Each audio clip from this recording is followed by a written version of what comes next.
မင်္ဂလာပါဗျာဒီနေ့တော့ကျွန်တော်ဗာလေးပြောမလဲဆိုလို့ရှိရင်ကျွန်တော်တို့ဒီပေါ့နော်ဟို piano roll မှာကျွန်တော်တို့ slide လုပ်တယ်ပေါ့နော် slide လုပ်တဲ့အချိန်ကြာလို့ရှိရင်ကျွန်တော်တို့ဥပမာ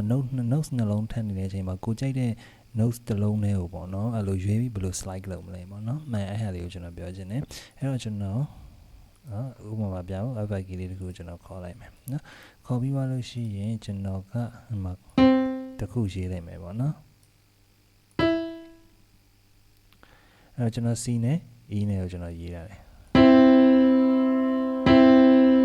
နော်အဲ့နှလုံးထဲကနေပြီးတော့ကျွန်တော်ကဒီမှာ DC note တစ်လုံးထဲကိုပဲကျွန်တော် slide လုပ်ချင်တယ်ပေါ့နော်အဲ့တော့ C note တစ်လုံးတစ်ခုတည်းဟို DC တစ်ခုတည်းပဲကျွန်တော် slide လုပ်ချင်တယ် DE ကိုကျွန်တော် slide မလုပ်ချင်ဘူးပေါ့နော်အဲ့ဆိုဘယ်လိုလုပ်မလဲဆိုလို့ရှိရင်ဒီမှာ FM မှာကျွန်တော်တို့ဒီ color group လေးရှိတယ်ကျွန်တော်တို့ color group လေးနဲ့ကျွန်တော်တို့လုပ်မယ်နော်အဲ့တော့ကျွန်တော်ကဒီမှာနော်ဒီအရောင်လေးကိုကျွန်တော်ပြောင်းလိုက်မယ်ကျွန်တော် C ကိုကျွန်တော်ရေးလိုက်မယ်ရေးရရင်ကျွန်တော်တို့ slide လုပ်ချင်တဲ့အတွက်ကြောင့်ကျွန်တော်ဒီမှာဒီ slide လေးကိုကျွန်တော်ရွေးလိုက်မယ်ရေးရရင်ကျွန်တော်ဒီမှာကျွန်တော်ရေးလိုက်မယ် okay အဲ့ဆိုရင်ကျွန်တော်နားထောင်ကြည့်မယ်ဆိုရင်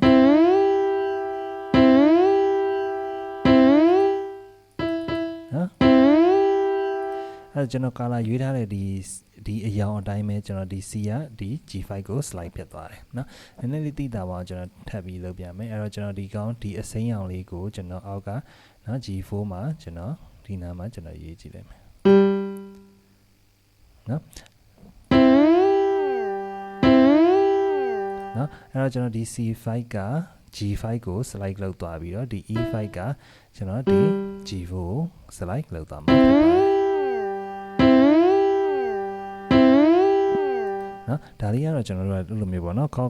cork တာဖြစ်တယ် sorry ဒီ note တွေထပ်နေတဲ့အချိန်မှာကိုကြိုက်တဲ့ဟာလေးတစ်ခုပဲ